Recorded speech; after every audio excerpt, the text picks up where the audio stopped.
Howdy, howdy. Welcome on in to the pre-show before the free show. Shout. Oh, there we go. Hi. Shh. No, still not. Hello? You can't hear me? I can hear you. Can you hear me? Mm-hmm. I can't hear me.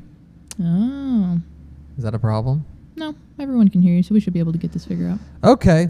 Howdy, everybody. Welcome on into the pre-show before the free show. It's going to be... hello. Welcome into the pre-show before... There we go. Hello. Hi. Whew. It was weird. It's like I was screaming into a void. Lord knows if Tepper can't hear himself, the world is on fire. Just telling you, don't know how loud you're being. The answer is almost certainly always like very, but like I don't know that. Welcome into the pre-show for the free show. I would like to introduce you to my new favorite corner of the internet. There's a Reddit page, and the Reddit page is called "Explain a Film Plot Badly," and essentially, what happens is that users go on there and they explain a movie and explain it badly. You'll see what I mean in a moment. And then people have to guess what movie they are attempting to explain. Okay. So we're going to try a couple. For example, a man with a drinking problem gets a chance to fly a plane again. He crashes, likely killing thousands, but his kids are still proud of him. Oh, man. A man with a drinking problem gets a chance to fly a plane again. He crashes, likely killing thousands, but his kids are still proud of him. I don't know. That's Independence Day. Oh, haven't seen it. You haven't seen Independence Day? Mm-mm. Oh, man. Randy Quaid flies his plane up and destroys the mothership. Here's one that I am fairly certain that you have read, okay? Or you have seen. Okay, ready? Mm-hmm. Guy's wife dies, so he gets high. Up? Up. That is correct. Getting high is a way to say that, I guess. It's true. He goes up. It is. Next. A father is widowed when a serial killer cannibalizes his family and most of his children. Months later, after losing his last disabled son due to a boating incident at sea, a mentally challenged woman is his only hope to find him. A father is widowed when a serial killer cannibalizes his wife. No idea. Is it Gilligan's Island or something like that? I'm trying to think of island movies. I have no idea. I'm not the right person for this. It's Finding Nemo. No! That's exactly what happens. A father is widowed when a serial killer cannibalizes his wife and most of his children. True. Yeah. Months later, after losing his last disabled son due to a boating incident at sea, thin. a mentally challenged woman is his only hope to finding him. Damn. Okay, I got one more for you. Okay. Ready? I need to think more obvious movies. I'm thinking way too deep into this. Yeah. After a famous guy dies from constructive criticism, one of his fans abandons his homeless family and continues on the dead man's legacy by manipulating a young man. Oh, God. After a famous guy dies from constructive criticism, one of his fans abandons his homeless family and continues on the dead man's legacy by manipulating a young man. I'm not going to get it. Ashley Pickle, that is the plot to Ratatouille. Oh, my God. Am I wrong? No. Are they wrong? But there's no way I would ever get this. I don't know why this doesn't compute in my brain, but that's fair. I mean, yeah, Remy's family is homeless. A guy does die, certainly, of constructive criticism. Like, he gets one bad review. Yeah. And the chef is just like, I'm done. It's over. And then, yeah, he manipulates a young man in order to continue his legacy. Anyway, the Reddit is Explain a Film Plot Badly. I tried to find some that were going to be a little bit more obvious as far as mostly animated movies. Although the Independence Day one did get me because I was like, because my initial thought was like, Flight? That was about a drunk pilot, but Randy Quaid's a drunk in that movie too. Anyway, we were rocking and rolling, getting ready for week 6 of the Texas high school football season. I want to make sure Pickle can hear me. Hit the theme, Expo.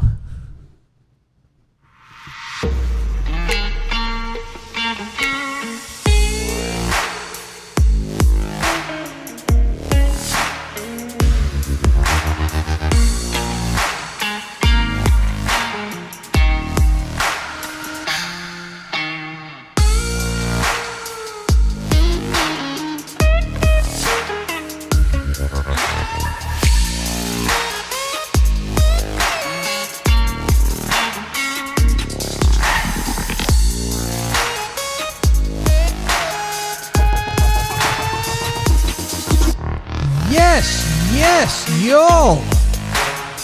From the Dave Campbell's Texas Football Mothership here in beautiful Lewisville, Texas, it is Texas Football Today, a show at the midway point of the regular season. My name is Greg Tepper. I'm the editor-in-chief of Dave Campbell's Texas Football Magazine and TexasFootball.com. Thank you for spending part of your day with us. Whether you're watching us live at TexasFootball.com, Facebook, YouTube, Twitter, Instagram, all of those places, Vimeo. If you're watching us on Vudu, thank you for tuning in to us on what's the name of the horror movie streaming platform? It's like not Shiver or something like that. I don't know. Or you listen to us on the podcast, which you can subscribe to on whatever podcast vendor tickles your fancy. Either way, thank you for doing your part to support your local mediocre internet show. I am sitting over there at the helm today, twisting and tweaking, pressing all the buttons and pulling all the levers. She's the Duchess of the Dorks. It's Ashley Pickle. Hello, Ashley Pickle. Hi, friends. Happy Thursday. Game day. Happy game day, indeed. Today is Thursday, October 2nd, 2025. It is a mere 56 days until Thanksgiving. That's 8 weeks, y'all. We are 8 weeks from Thanksgiving. So that's 2 months, essentially 2 months from today. 8 weeks. That's how much time you have between now and the most important day of the year. Do not screw this up. We've been warning you for a full calendar year. Do not screw this up. Happy birthday to, do you know anybody born today? Oh, I can do one. Okay. Happy early birthday tomorrow to my brother Jeff. Oh, happy birthday, Jeff. El Jefe How about that? has a birthday on October 3rd. Did he go abroad recently? Did he go to like Italy or Ireland or something? Yeah. He went across the sea to Italy. Across the pond. Across the pond. He actually he did a thing because my folks went over there. Yeah. And he did a thing where he was like, okay, I'll meet you guys for a couple of days, and then I'm going to go do my own thing. Oh, that's super smart. Kind of a cool thing to do. It's like meet a person of overseas. So he did that. So happy birthday, Jeff. It is episode 1887, the screen tells me. On today's show, folks, big show, we have got, get you ready for week 6 of the Texas high school football season. We got my top 10 Texas high school football games of the week. Big games every corner of the state. We'll talk about those. Then we're going to be joined live by the head coach of the 5-0 Lubbock Cooper Liberty Patriots. Coach Joe Sexton will join us. It is Lubbock Cooper Liberty because they are not in Lubbock ISD. They are in Cooper ISD. They are the second school in Cooper ISD. Lubbock Cooper is the other one. But he has been a guy who has built that program from the ground up, and they are 5-0 heading into the biggest game in program history against Midland Greenwood tomorrow. We will talk to Joe Sexton coming up here in a little bit. Then team builder Carter Yates will join us, and we are going to be selecting our picks to click for week 6 of the Texas high school football season. That's exactly right. Then we're going to be joined by the Hall of Famer Craig Way. He joins us every Thursday here on Texas Football Today, talking high school football and probably touch on what is a fairly large game for the little Longhorns. Who are they playing? I honestly don't know. I think they're at Florida. Oh, wow. Is that right? Going to the swamp? You are looking live at me. I honestly haven't looked at the 2:30 on Saturday. So I'm going to ask. So I know he's got a straight gig calling high school football games. I'm not sure. This may be a situation where he's not able to do it because it's in Gainesville, 2:30. Yeah. Oh, yeah. That's pretty early. You'd have to. I don't think there's any way, especially with chance that he's not flights to Florida. Yeah. North Texas is on a bye week this week, so candidly, I haven't looked at the college football slate yet. I couldn't hear what you said. What was that?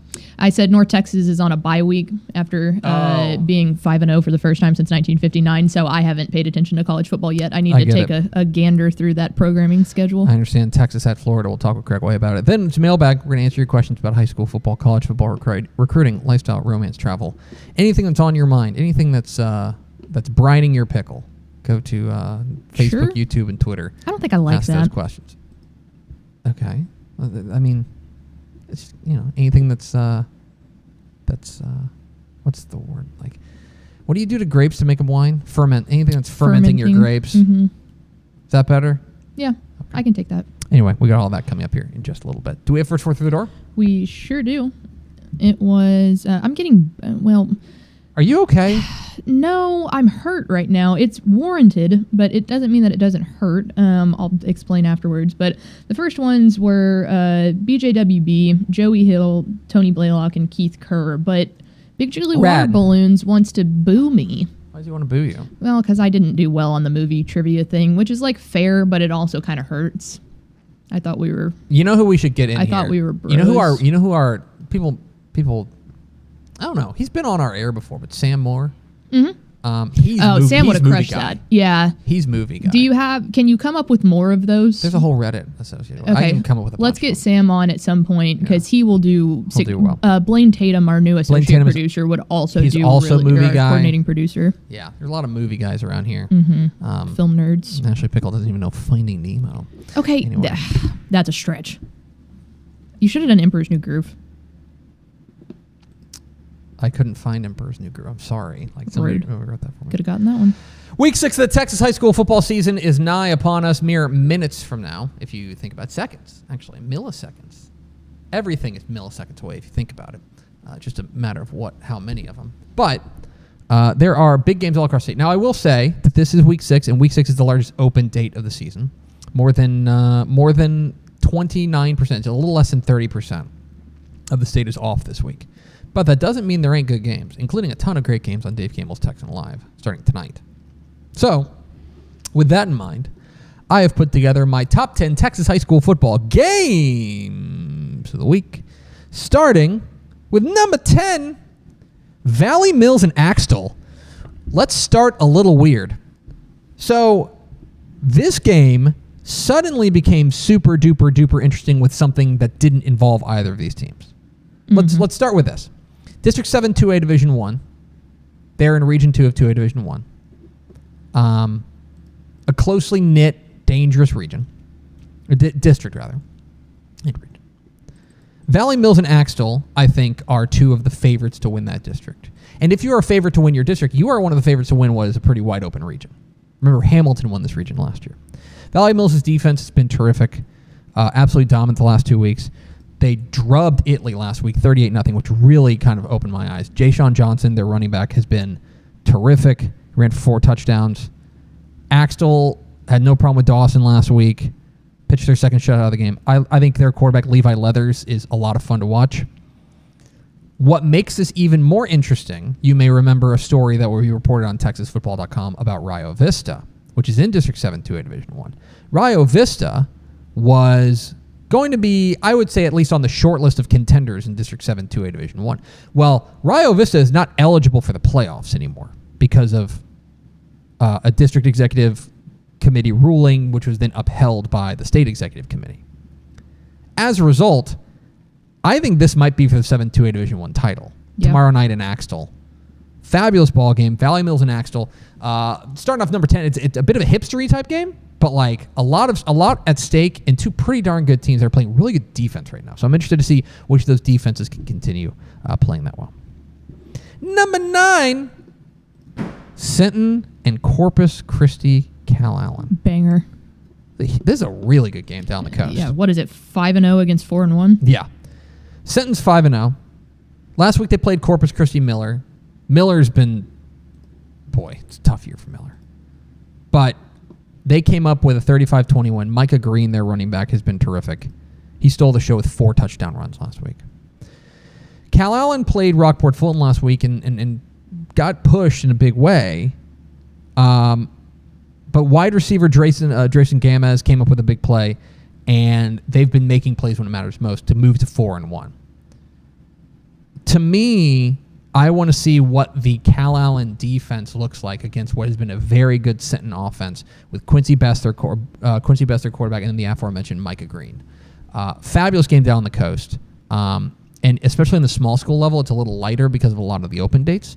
This is a huge, huge game down there in the coastal bend. Corpus Christi Calallen welcoming in Sinton. It's a massive, massive game. Number 8, Yoakum and Blanco. This game, I think, is also flying under the radar. I think Yoakum, I don't know what it is, but Yoakum always tends to do this. They tend to fly under the radar until about this time of year. I think part of it is that they took a loss. They played Cuero back in week 3. And they played them tight, by the way, on the road, lost 42-28 to a team that's bigger than them. I think that's a pretty good loss. Defense has been pretty good, and I think the offense has started to take strides offensively. Going up against a Blanco team that's also 4-1 on the year. They have been, their one loss in the year, they opened up the season with a loss to Hondo, but since then they have been rolling people. But I think that this game is going to be their toughest test since that Hondo game. What I am interested to see is how far this Blanco defense can go, or I'm sorry, this Yoakum defense can go, taking on one of the more dangerous running backs in 3A in Diego Soto, the running back there for Blanco. That is a really fabulous ball game down there in kind of South Texas. And I think that there is a lot to learn from this game for both these teams right before they head into district play. So Blanco and Yoakum, two teams I think are right on the periphery of the top 10 in 3A Division 2. Very interested to see how this one shakes out. Blanco and Yoakum, big game down south. Number 7, Denton Geyer and the little baby Coppell Cowboys. You just couldn't help yourself, could you? I'm just saying. Is this game on Texan Live? Yes. Yeah. Live on Dave Campbell's Texan Live. How about that? District 5, 6A, I think. I'll say this. I think the District 5, 6A title is probably on the line here. Yeah. I think they're the two best teams. Geyer has been in a tough district, tough district, but I think these are the two best teams. I think Geyer has been a little bit up and down. I think last week their win over Flower Mound was their most impressive yet because they got the offense going. That's been the question for them. Zephyr Cray, I think, had his best game as a junior there. The running game is what really got going. Carter Morgan and Caden Cobbs finally got out of the starting blocks, ran for 246 yards and 3 touchdowns. And the defense for Geyer is always really good. That front seven is going to be really, really, really good, plain and simple.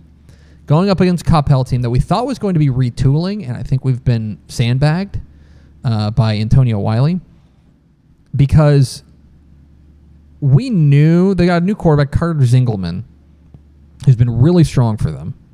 They've run the ball well with Dylan McAfee and Jaden George.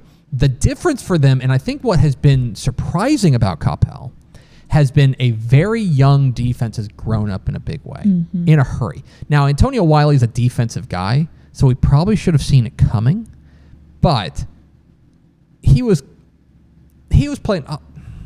I'll say it to his face, too. He was kind of poor boying us in the offseason. It's like, I don't know. We'll graduate a lot of great players. Maybe. And they did. They did graduate a lot of great players, but that young defense has stepped up in a big way. That's what makes this a really interesting game. The question is going to be, can Zingelman, the new quarterback for Coppell, get past what has been a very good Geyer defense? Fabulous ball game there, Coppell and Geyer, probably for the District 5, 6A title. Newly ranked Coppell, by the way. Okay. Number 6. You took it too far. Summer Creek and Atascocita. It's yet another game in District 23, 6A. And it's a really important one, I think, for Atascocita. Because last week, again, I mean, you think about the way we were talking about Atascocita early in the season. It looked like there was no one that was going to be able to stop them in their path. It looked like they were going to be a runaway freight train, right? Carday gets hurt and they lose to Westlake, but I felt like we pulled ourselves off and we're like, okay. Hey, you know what? Understandable. He got hurt. It was on the road against a really good Westlake team.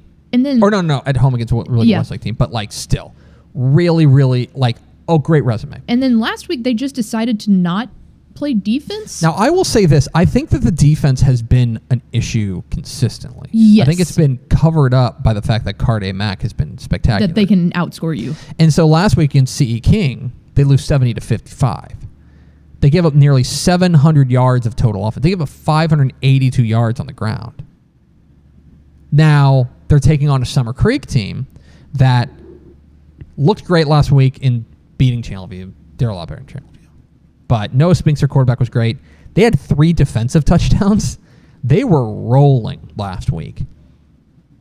This is a critical game for Atascocita because they could be staring 0-2 in district in the face, and that's before they play North Shore.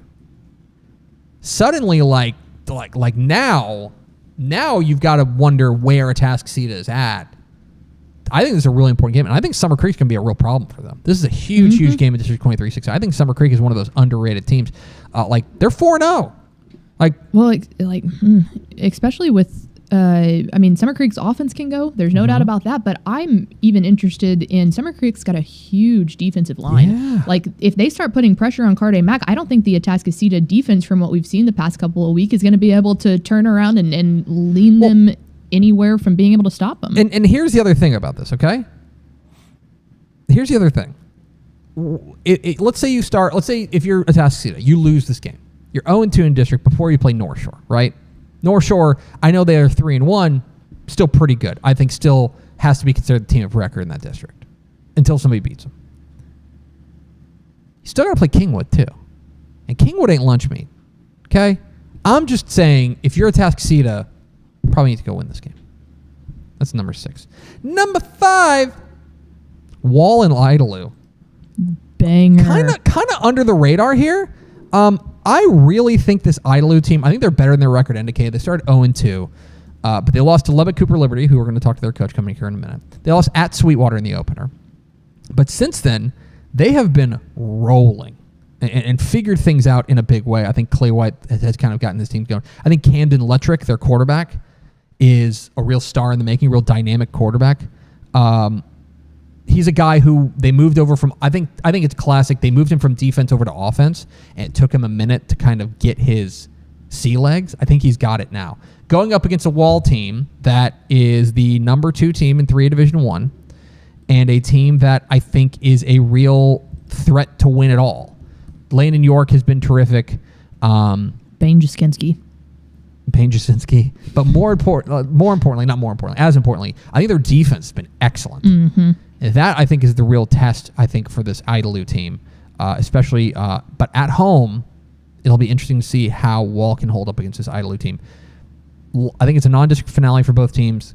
Really important game that we'll learn a lot about these teams, Wall and Idalou. Number 4, Huntsville and Port Neches Groves. This is a game that's lost a little bit of luster. We were fired up in the before the season about this game. It's lost a little bit of its luster because Huntsville has scuffled a little bit out of the gate.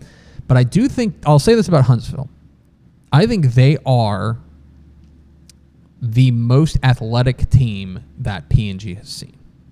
And they played LaPorte, but Huntsville, I think, is more athletic than that. Mm-hmm. Trayshawn Brown, their quarterback, Zaya Dolphe, has been fun. He can throw it a little bit, too. He's not just a runner.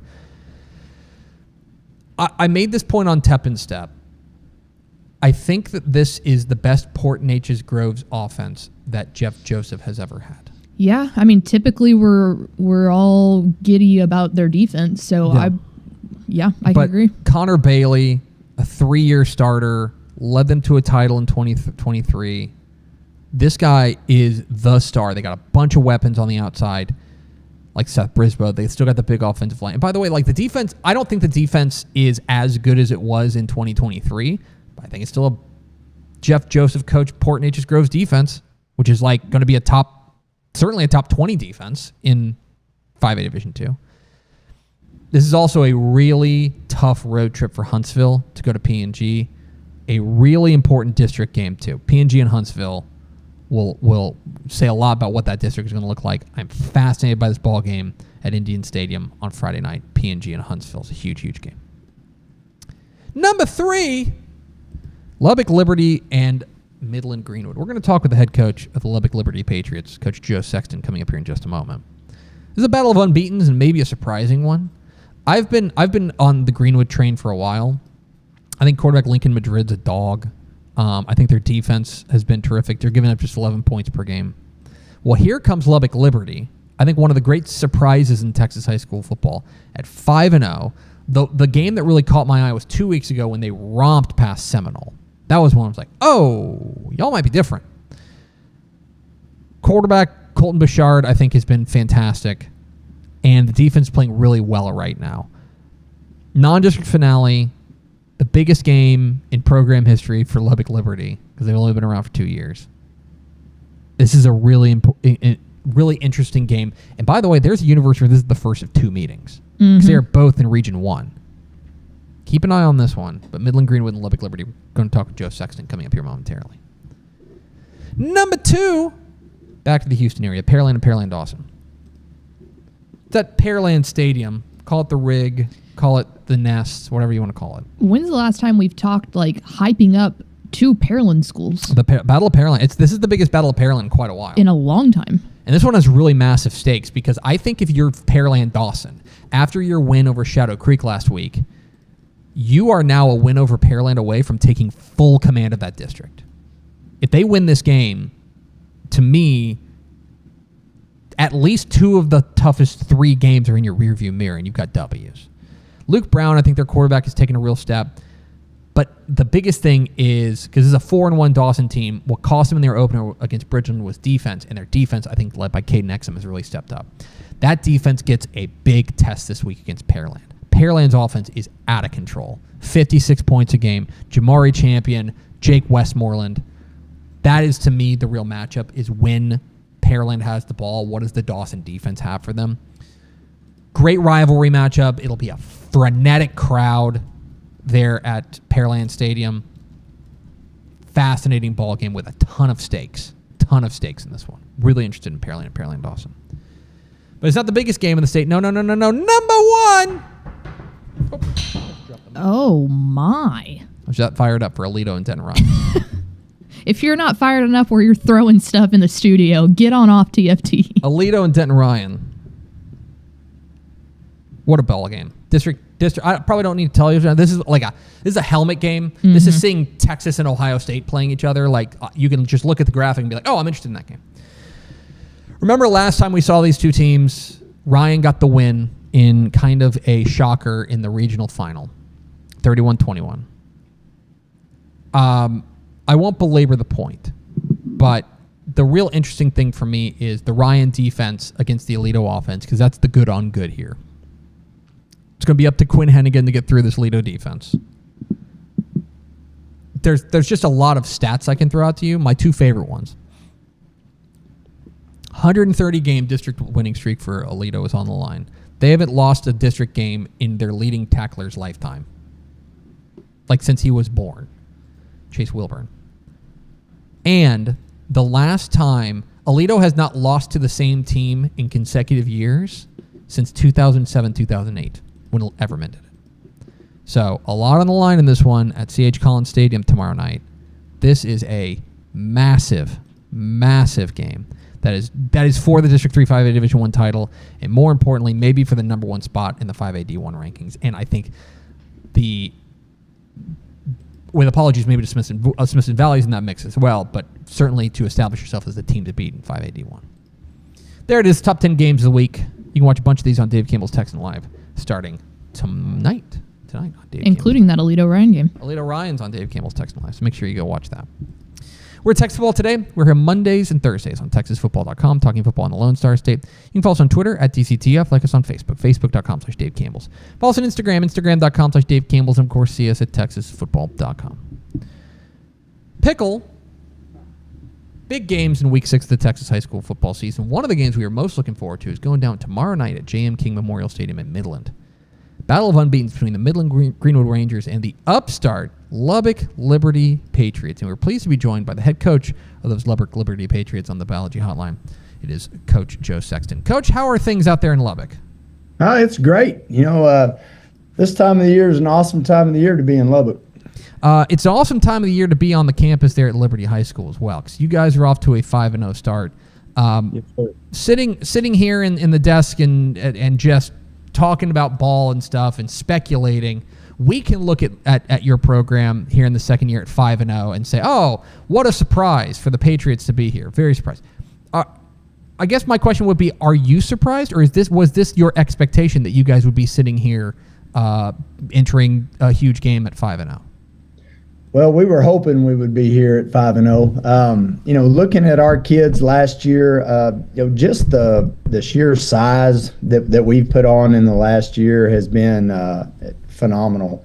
We finally got a weight room probably last October, so it's been really good for us. And gosh, our kids are so excited to be playing a quality team like Greenwood this week. You have been on the ground floor of building this program, and started the program, getting it kind of up to speed through the first season last year, and now here. From your perspective, what has been the biggest challenge to getting from a place where the program literally doesn't exist to where you guys sit now, with an opportunity to really make some statewide noise? It's just logistics. For the first year, probably the first year and a half, we didn't have a facility to call our own. We were dressing at Cooper Middle School, driving back and forth, and just having a facility like we have right now has been phenomenal for our kids. I want to go back a couple of weeks ago because you guys had gotten to 3-0 wins over New Home, Idalou, Monahans. The game that really stuck out to me was when you guys took on a good Seminole program and really, really won that game in every phase from stem to stern. After that game, was there a feeling within the program of like, okay, maybe we do have something pretty special here? Yes. When you can beat a quality, well-coached program like what Seminole has, in the fashion that we did, it was, that next morning, we kind of looked at each other like, okay, we might be a little better than we thought, and it was that was definitely a quality win for us. Talking with Joe Sexton, head coach of the Lubbock Liberty Patriots on Texas Football Today, the Ballology Hotline. Get involved in the conversation, #PF Today. Coach, I think that there's a lot of star power on your offense that I want to talk about, but I think one of the real steady forces on your team this year has been your defense, which week in and week out seems to be getting better. What has you most excited about this defensive unit? Well, we talked about last year a lot that, we kind of got dominated on our offensive line and defensive line. Our defensive line has performed heads and tails different compared to what we did last year. We weren't very big last year. We had a couple of kids who were good size, but our defensive line is kind of what makes us go. It frees up linebackers, frees up our safeties to run to the ball. So just watching those guys work is a lot of fun for me to watch. One of the guys on the offensive side who it's hard to ignore is your quarterback, Colton Bouchard, who has been remarkable for you guys. The stats are impressive, and watching him play is a lot of fun to watch, but he is also one of the few seniors on this team that are playing like a real key role. What is it about Colton Bouchard that in your mind as a coach really makes him special? Just his personality. I was lucky enough a couple years ago to coach him on our golf team, and he is he's unflappable. Something bad can happen. Fortunately, we haven't had very many bad things happen to us this year, but he's really hard to rattle. Even going back to last year, he got hurt in our Estacado game. Kind of right at the very end of the game, and even when he came off the field, he kept telling me, "Coach, I can go back in. I can go." And I'm looking at the trainer, and the trainer's saying, "No, you can't." And he's just he's a leader. He's a quiet leader, but he does things. He works hard, but everything he does, he's going to do 100%. And finally, Coach, I do want to ask you about what's going on tomorrow night. You guys are getting on the road. You guys are taking a trip to in a battle of unbeatens, big spotlight game across the state of Texas, taking on a good Midland Greenwood team. My first question is about what you're going to be up against tomorrow night. I don't want to ask you to tell everybody your plans here, but when you take a look at Greenwood, what do you see? I see a super well-coached football team. Coach Hill, I told somebody this yesterday, if you can model your program after somebody, I would pick Coach Hill. I mean, he does everything great, in my opinion. Last year when we were struggling to try to win a ball game, he reached out and was just like, "Hey, you're doing the right things, and just keep digging." And so you're going to get a well-coached football team, and they play hard in their offense. probably the first thing that stood out to me is watching their offensive linemen. They are across the whole front. They are incredible to watch. They play hard. They came off the ball hard. And, quarterback, they've got an awesome quarterback who I believe set one of their football records last week. So it's going to be a really, really fun game for us. I look forward to playing really top-notch programs like that. Oh, and the other question I have, and last one for you, is about taking on entering a game that is, it's silly to say, but the biggest game in program history, to date. Yeah. Plain and simple. There's a lot of different conflicting factors. It's a battle of unbeaten. It's a huge game. A lot of eyes on it. Also, it's a non-district game. What is going to be your message to your guys heading into this ball game tomorrow night? Just to have fun. When you get to play a program like Greenwood, who has had lots of success, and just enjoy the moment. These guys, like you said, we have a few seniors. We don't have very many. We have about 15 seniors, and just enjoy the moment. He's Joe Sexton. He is the head coach of the 5-0 Lubbock Liberty Patriots. Coach, we so appreciate your time. Congratulations again on the great start, and go make it 6-0 tomorrow night. We're darn sure going to try. Thanks for having us. Absolutely. There he goes. Joe Sexton, head coach of the Lubbock Liberty Patriots, join us here on the Ballology Hotline. Part of it is like a battle of unbeatens this late in the year is pretty rare. Also, for a program that really did struggle last year. I mean, they started off 0-4, and now they're 5-0. This is, I think, one of the great turnarounds. And obviously, a second-year program, you're going to get that bump. But I think that what Joe Sexton has done there is really remarkable. And I think they're a real threat to win this game tomorrow. From a pedigree perspective, obviously, like Midland Greenwood has state championships to their credit. Mm-hmm. Lubbock Liberty's in they're playing their 16th varsity game tomorrow. So it's different, but I will say that I'm fascinated by this ball game, and I think Lubbock Liberty is going to go in there unafraid and an opportunity to really make a statement. So we appreciate Joe Sexton hopping on with us. We're Texas Football Today. We're here Mondays and Thursdays on TexasFootball.com. Talking football in the Lone Star State. You can follow us on Twitter at DCTF. Like us on Facebook, Facebook.com/Dave Campbell's. Follow us on Instagram, Instagram.com/Dave Campbell's. And, of course, see us at TexasFootball.com. Coming up here in just a moment, we're going to have our picks to click, our team builder. Which players are we watching heading into Week 6 of the Texas high school football season? Carter Yates will join us, but first a word from these valued partners. Pour some sunshine with new First Light Community Coffee's first ever light roast. This blend has notes of honey and brown sugar that will brighten any part of your day. Try First Light now at communitycoffee.com. Friday night football is here, and Hometown is trusted by thousands of schools across the nation to make game days effortless. Sell tickets online, easily scan them at the gate, track sales in real time, and keep your community connected with a free athletic website. Make every game a Hometown game. Visit hometown.com to learn more. Thanks for the hay, Pete. Don't mention it. Guess I'll be hoofing it into town. Well, be careful on the road. So you're telling me to steer clear of those big oil trucks? Right, and don't speed or text while you're driving. Of course not. It's already utter madness out there. Never heard that one before.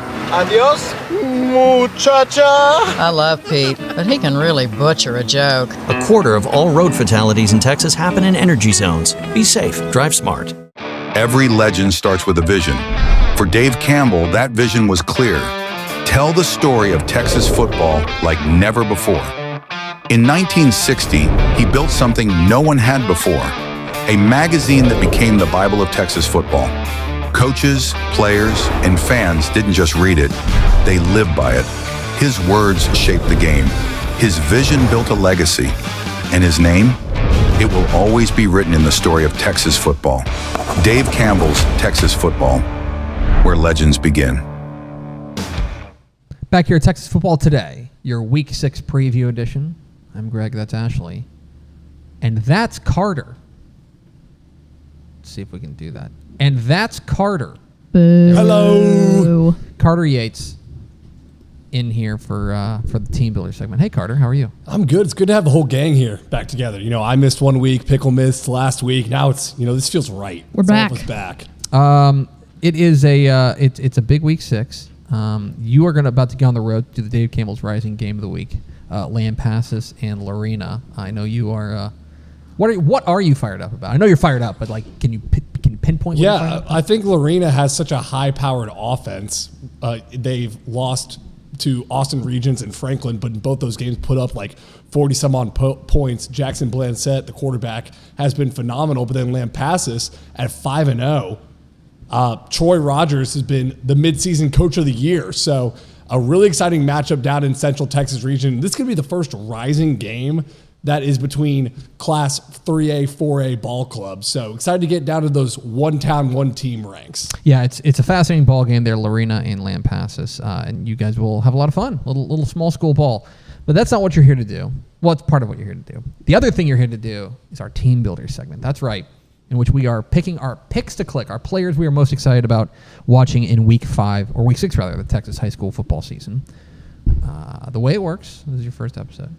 We're going to do a snake draft where you have to draft a quarterback, a running back, a wide receiver, a tight end, and a defense, and then you get a wild card pick, okay? Ashley Pickle can go first, so she can get caught in the snake this time. Okay. Ashley Pickle, you get pick 1-1 this week. What are you taking? All right. Well, it's ironic that coming into this episode, I didn't realize who we were talking to on the phone. But the aforementioned game of Midland Greenwood versus Lubbock Cooper Liberty, I am going to go with Midland Greenwood quarterback Lincoln Madrid. She stole my pick. Did I really? Her revenge, yes. Yes! Yes! I was going to say thanks for coming on, Joe Sexton, but I'm picking this quarterback to ball out. Tough. Well, Lincoln Madrid has been incredible, specifically last week in their win over Pecos. He had 369 yards and 6 touchdowns. This kid is something special, and I think a big reason as to why Greenwood has been so good. But obviously, we just talked about it. It's a highly anticipated game, one of our top 10 games of the week. Incredibly excited to see how Lincoln does. I agree. I'm a Lincoln Madrid guy, not just because his name is two cities. This is a really big spot for him. Two identical cities. You can't tell the difference between Lincoln, Nebraska, and Madrid. Yeah, exactly right. He's completing 80% of his passes with 22 total touchdowns and 0 interceptions. Yeah, he's been rock solid for them. A big reason why they are off to a 5-0 start. Carter Yates, you can have pick 2. Oh, my whole draft board is thrown Let's off. go. He was going to be my 1-1. Revenge. I think I'm going to go with Shiner running back Quincy Jones. Okay. Good. Last week, he had 7 carries for 213 yards and 3 touchdowns. Wait, what? Yeah, you heard that right. It's a 30-yard average. 7 carries and 200-plus yards? Yeah, the computer has Shiner by 64 over Charlotte, so I'm picking Quincy Jones to ball out once again. He may only get 7. He may only get 6 carries this week, though. But we've seen that he can take every carry the distance, so That's true. It does not matter if he gets 6 carries. Okay. Shiner had 4 seniors leave from last year's program, state finalist team. I think they are the class right now of Class 2A Division II, them and Munster. Mm-hmm. We might be on the fast track for a rematch between them, but until then, can I cue the Counting Crows, because Quincy Jones and me are gonna win this week. That one hurt. Okay. Thank you, Carter. I'll get my cardboard box ready. Yeah, Thank you. Yeah, start packing. It'll be on your. Don't worry, it'll be on your desk when you head out of the studio. So I get 2 picks. My first pick, I'm gonna go quarterback, and I'm gonna go with Austin Regents quarterback Jack Devine. I'm going private school here. This guy was this is our midseason private school player of the year in Jack Devine. He has been so good for them. He's 1,600 yards passing in 5 games, 19 touchdowns, 0 interceptions. 0. 19-0 is a pretty darn good ratio. And he can run the ball a little as well. He's got 7 touchdowns. They are undefeated, Austin Regents, and I think they have been arguably the team of the private school ranks in large part because of Jack Devine. He's my first pick. So I'll wrap it around. Second pick, I'm going to go running back, and I'm going to take another guy from a game we've already talked about in the top 10 games. Running back Micah Green. Gosh darn it. Oh, Sitting man, I'm going to have to look up another running back. That's right. This guy has been nails for them. 1,351 yards and 17 touchdowns on just 100 carries, a cool 13.5 yards a carry.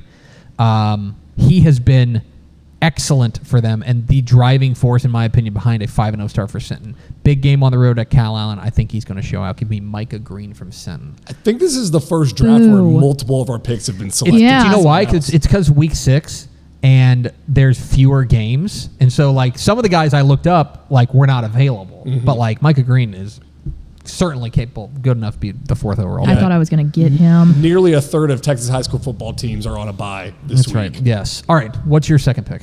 I'm going to go my quarterback. I always come with a backup, so I'm I do going not. with London's Alexander Manning. Oh, yeah. Maybe stay in the Coastal Bend, yeah. Maybe this is the Manning quarterback we should have been hyping up all offseason. He was 22 of 37 for 354 passing yards last week, 3 passing touchdowns, 2 rushing touchdowns. London plays Mathis this week.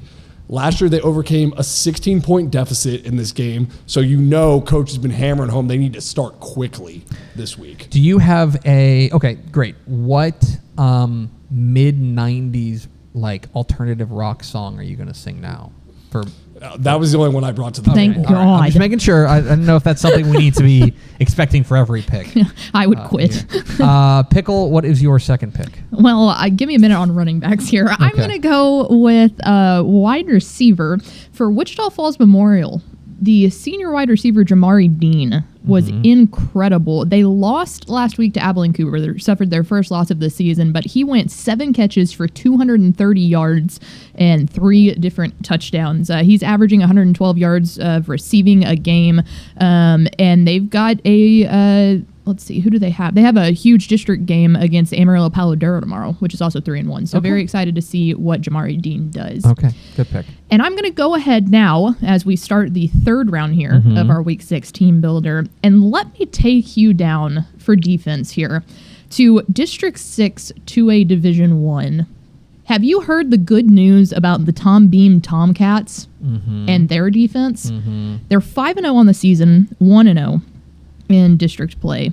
That alone is pretty remarkable, by the way. Tom being Correct. 5-0. They have won 56-6, a forfeit 21-20. That was, I think, a weather thing. I think it was. 49-0, 44-14, 69-6. Nice. They are outscoring opponents. Very nice. 236-46. Their turnover margin is +8. They've picked off 7 passes and they've recovered 7 fumbles. This Tom Beam Tomcat defense. Holy cow. They're operating down there, and I don't think enough people know about it. That's a very good pick. And I'll tell you, a guy I toyed with taking as my wild card was their quarterback, Donnie Hooten. Yes, baller. You know he's leading the state in passing? 1,700 yards passing, 1,750. He's thrown for 19 touchdowns. He's completing 83% of his passes. Donnie Hooten's a dog. And that whole Tom Beam team is cooking. They got Tioga this week. That's a really, really important game for them. Tom Beam Tomcats, also what I say is my vocal warm-up. Tom Beam Tomcats. Tom Beam Tomcats. What is your third pick, I'm going to go pass catcher, Arlington Lamar, wide receiver, Camille Pruitt. He has been a guy on college radars for a while, but as a senior, he's starting to produce on the field in big-time ways that not many guys can do. 2 200-yard receiving performances in the last 3 weeks. They're playing South Grand Prairie, who's 4-0. They're scoring 60 points a night, so they're going to have to be throwing it up to Camille Pruitt all night to stay close in this game. Give me Mr. Pruitt to do some big numbers. Make that 3 200-yard receiving performances in 4 weeks. Okay. Wow. Very, very good pick. Very, very good pick. My third pick to round out round 3, I'm going to take a wide receiver, and I'm going to go with Princeton wide receiver Jordan Mosley. I love the Cheeseburger. pick. Jordan Mosley. Folks, Princeton is 4-1, and last week they were terrific. Or last week they was it last week? Yeah, last week they came up just short to Plano for their first loss of the year. Okay, they are right in the thick of that District 6-6A hunt, and if they win this week against McKinney, they are right back in it. And I think they're going to turn to Jordan Mosley. 42 catches, 695 yards, and 11 scores on the season so far through 5 games. He has been the go-to guy for quarterback Marcus Flowers and Coach Irvin Chandler. I am in on Jordan Mosley. He is a dog, and I think he's going to show out against McKinney this week. And then my fourth pick, I'm going defense. And this is good enough to be a hipster pick. Okay. I'm going to the 6-man ranks, and I'm taking the Grady Wildcats. Okay? Grady is 5-0, and here's a fun fact. Among all UIL teams, they have allowed the fewest points. Wow. They have allowed 6 points. They beat Loop 57-6 in week 2.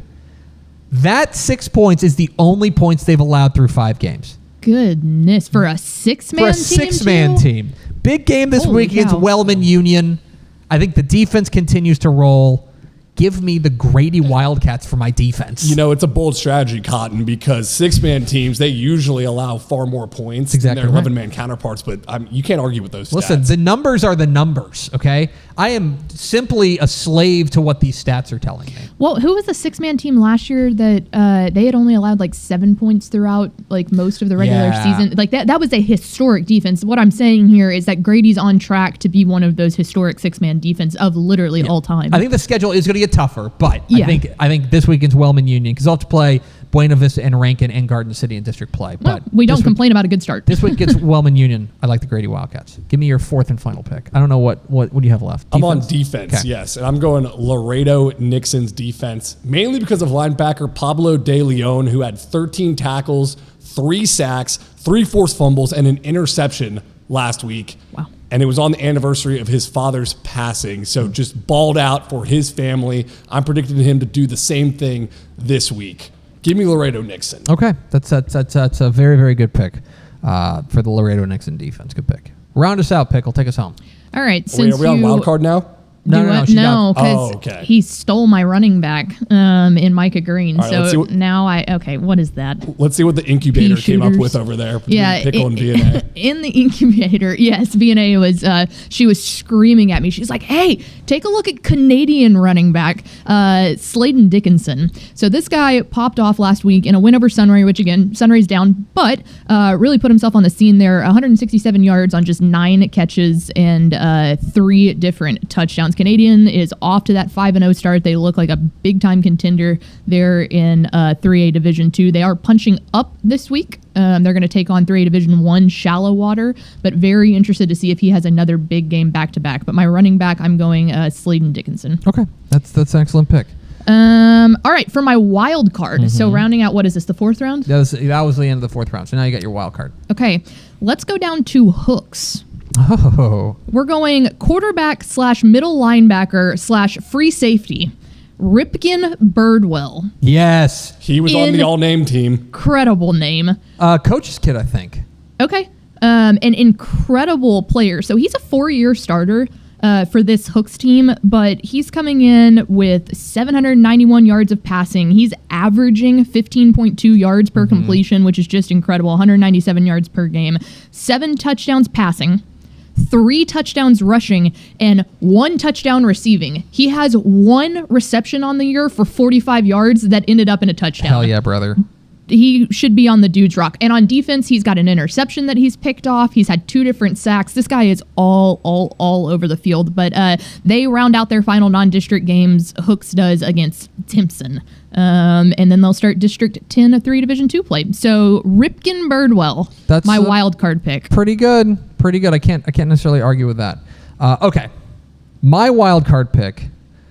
I am going to go to Dallas Life Oak Cliff, and to talk about their quarterback, who has been quite simply one of the most dynamic players in state, Cameron Phillips, their sophomore quarterback.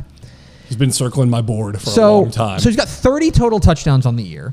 He's over 2,000 total yards. He's been ridiculous. Here's the other. They're 3-2. They lost last week to Pottsboro in like a wild shootout. But here's the thing. I think he's getting sold short, and here's what I mean. Their game against North Dallas in week 2 was one of those games that got lost in the wash because of weather. As from what I can tell, this game ended early in the third quarter. By that point, he had thrown for 294 yards and a touchdown, and he'd also run for 81 yards and a score. I'm here to tell you that I think that the numbers for Cameron Phillips should be even better. I'm on the Cameron Phillips. I got a big game this week against Whitesboro. Dallas Life Oak Cliff quarterback Cameron Phillips is a guy that I think is in for a big game this week. Yeah, every game for him is basically EA Sports college football road to glory. Yeah, it is. It's just like run the play. We're like run the play that Cameron Phillips is going to get 40 yards on it and up the Heisman chances. Yeah, good. Tepper, you had some off the board stuff this week. I mean, you went private school round 1. Private you got a school, 6-man defense. 6-man, and then Dallas Life Oak Cliff, which is a 3-2 team in kind of the greater Dallas area. I respect that the biggest bye week of the year, you kind of just said, let's ride. Let's get weird. Let's get weird. Let's go. Let's build the whole plane out of hipster. Carter, picks. boo. All right. Boo to you, Carter's sir. got one. Carter's got to finish. Oh, darn it. Really? Yeah, he can win the draft now. I'm keeping it pretty tame. I'm not going to lie. How did we get out of order? What shouldn't it have been Carter's? I went first. Shouldn't the last And one then have been? I went second, and then he goes third. I think after my Counting Crows, I got deducted to last place. How are you? I'm confused. How did you go? I jumped the line. You That's jumped. on me. Yeah, I was like, you That's go on me. back to back, which means you went I third. was too excited. I didn't want him to take Cameron Phillips. Go on.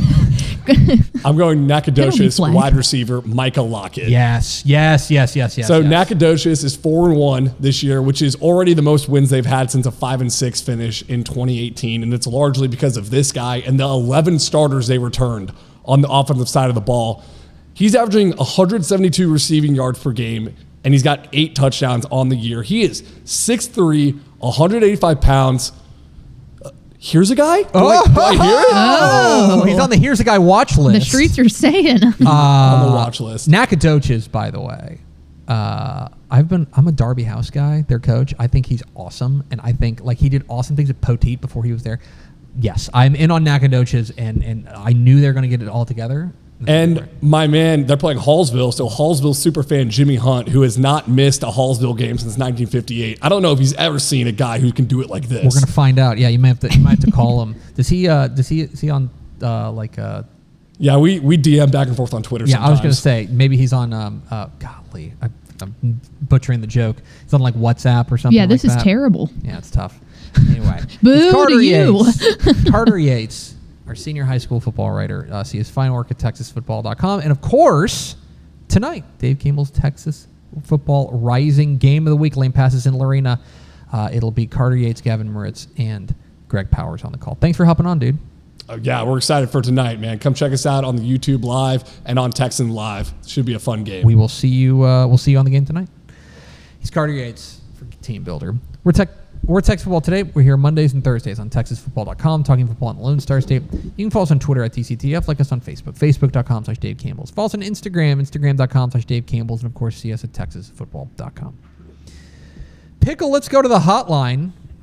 We are pleased to be joined by the Texas High School Football Hall of Famer, the host of the eponymous Craig Way Show on AM 1300 The Zone, the voice of the Texas Longhorns. As he joins us every Thursday, it is our friend Craig Way. Mr. Way, how does today find you?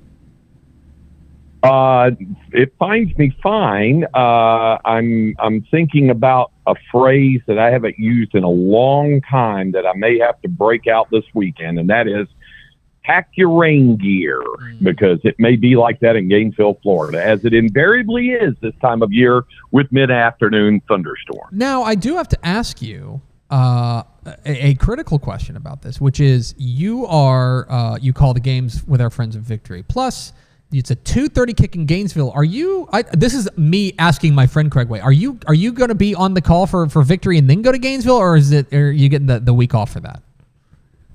Yeah, I won't be in on that one. The weird thing about this is, Tep, is that this year the SEC road schedule for Texas is, shall we say, a little bit daunting in terms of getting to the destination.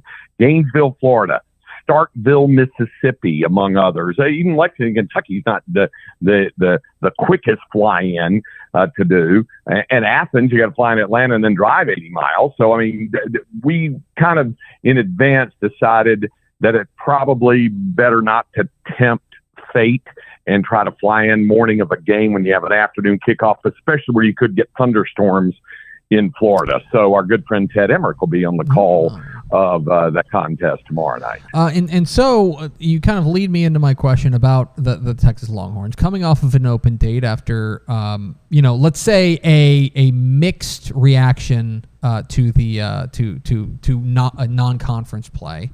A little bit up and down. Times where it looked really good, times where I know Texas fans were frustrated.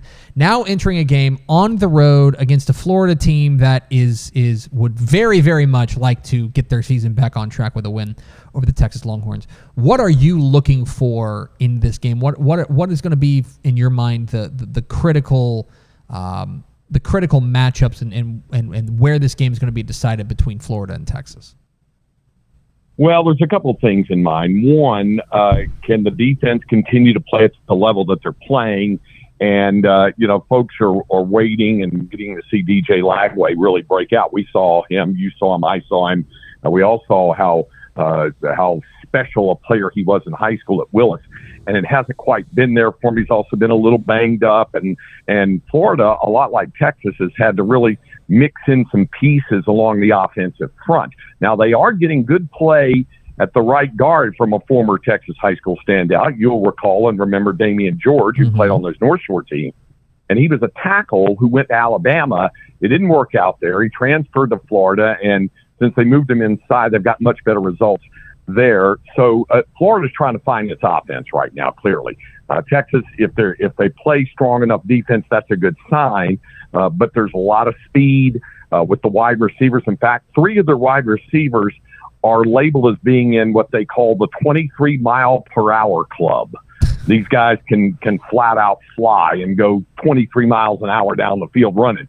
So the Texas secondary will have to be ready for that. That's one side. Then on the other side, like everybody else, you're wanting to see the offense have more consistency. They had it in the last ball game, but, if we're being completely honest, we're talking about them playing Sam Houston. So how does it do against an elevated opponent, an opponent which is getting really good defensive play? 2 of Florida's 3 losses have come to 2, at the time, top 5 ranked programs in LSU and Miami. So, and those were games that were fourth quarter ball games. So defense kept them in the game.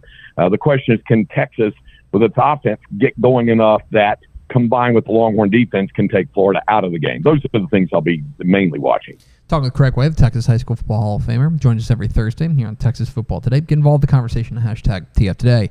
All right, Craig, I do want to talk a little high school, specifically about what we saw last week and the game that you called with Salina's gutty win over Frisco Panther Creek in a real nip and tuck affair, a game that certainly lived up to the hype that it was provided throughout the course of the offseason, and then, of course, when it arrived at the key moment, it really did deliver.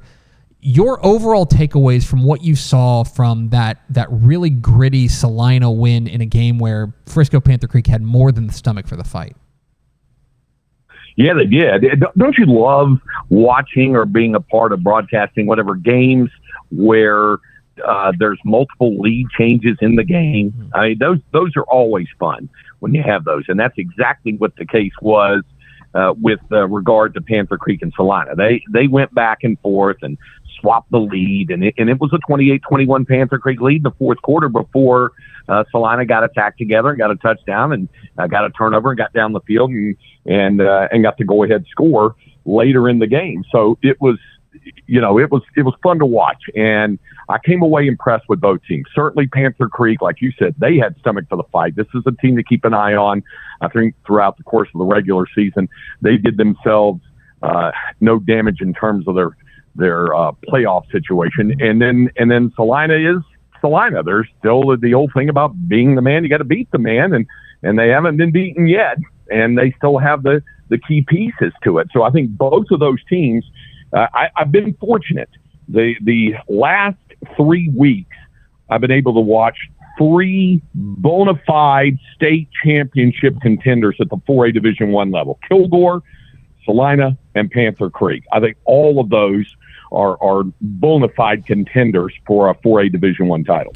we're at the midway point of the regular season, week 6, a big open day, which kind of gives us an opportunity to kind of take a step back and take stock of what we've seen so far. And so you're down there in the Austin area. I know you guys are talking football on the Craig Way Show on AM 1300 The Zone every day.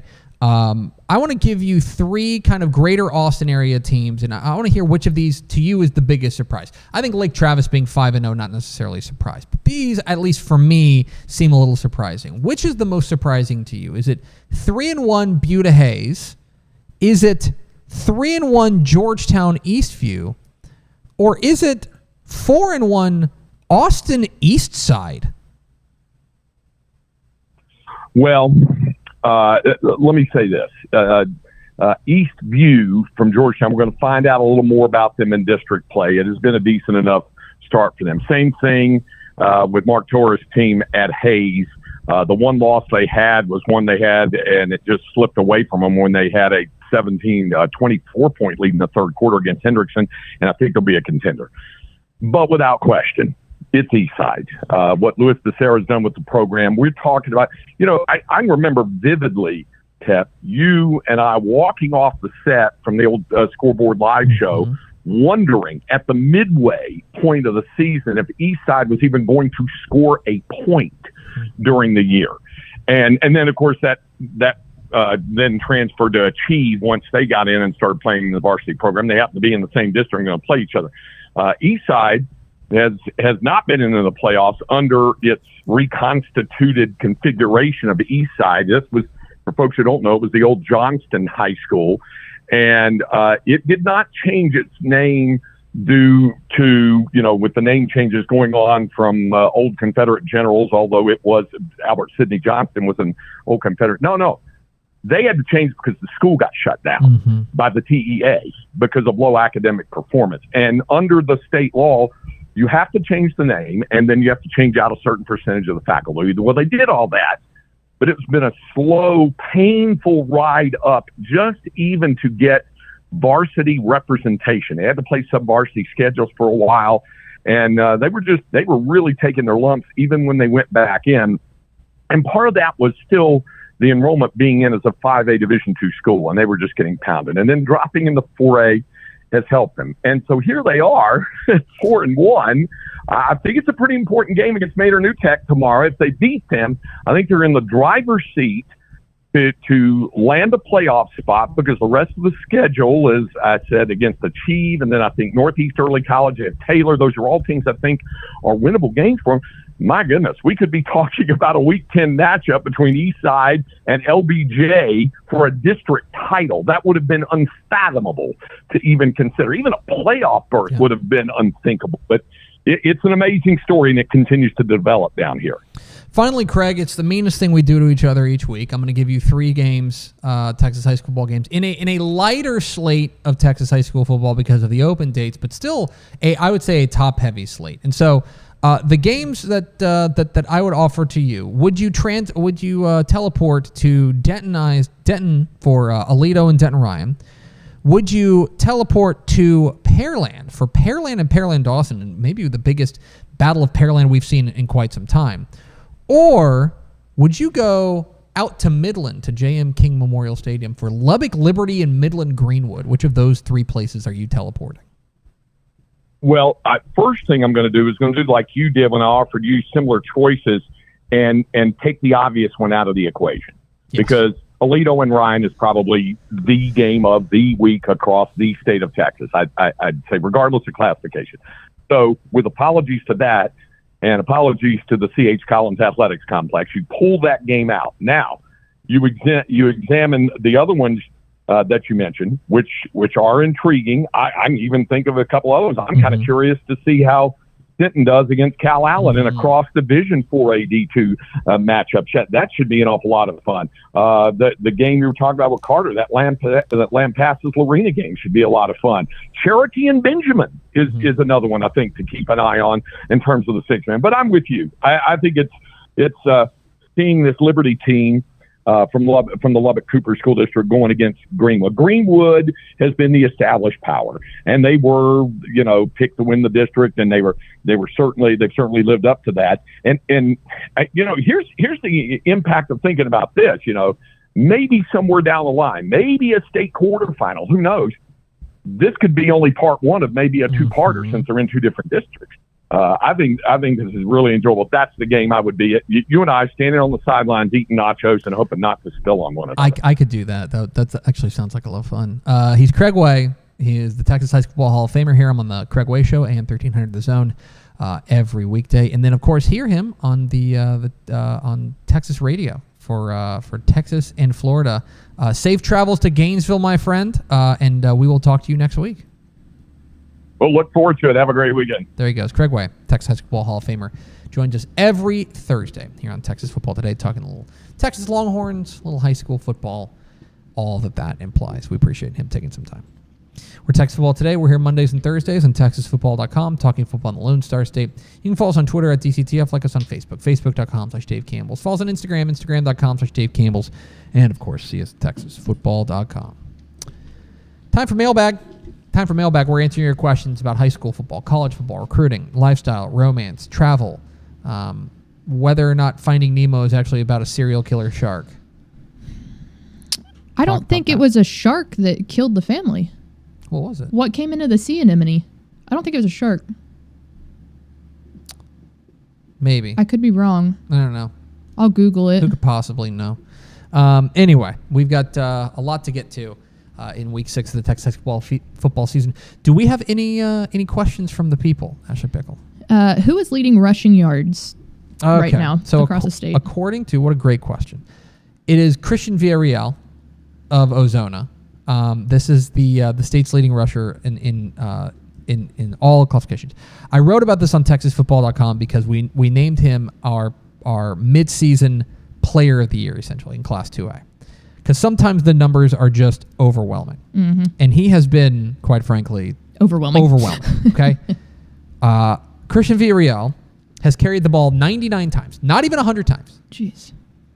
1,772 yards and 23 touchdowns. He's run for 11 two-point conversions. He's also contributed as a rusher, a passer. He's also averaging like 39 yards a punt. Sure. Okay. Let me just put it to you this way. And who knows what's going to look like down the road. He's got to stay healthy. The competition's going to get stiffer, stuff like that. As it stands right now, Christian Villarreal at Ozona is on pace to break Kenneth Hall's single-season rushing yard record in the area round of the playoffs. That would be the second round of the playoffs. So he doesn't need to go to the semifinals. Mm-mm. They need to get to the second round if he continues this pace, okay? That is a record that stood for 72 years. And by the way, Kenneth Hall set that record, 4,045 yards, in 12 games. So it would be a true one-for-one comparison. That this is the first time I can remember that it's felt like somebody could really do it. Yeah, because look at the state of the game. Mm-hmm. So many more teams are using a passing attack. Yes. Rushing is not what it used to be when Kenneth Hall was playing back in the day. And so for someone to come in and do this is not only just incredible, but it's changing the course of how the game's been going. Right. And I mentioned this actually, and this isn't to pat myself on the back, but back when Kenneth Hall passed away in this offseason, I think I even mentioned this on Twitter. I said that I believe that his 4,000-yard mark is going to get beaten at some point. And what it's going to be is it's going to be some small school workhorse who's they're going to keep feeding him and keep feeding. This is for people who are older than you.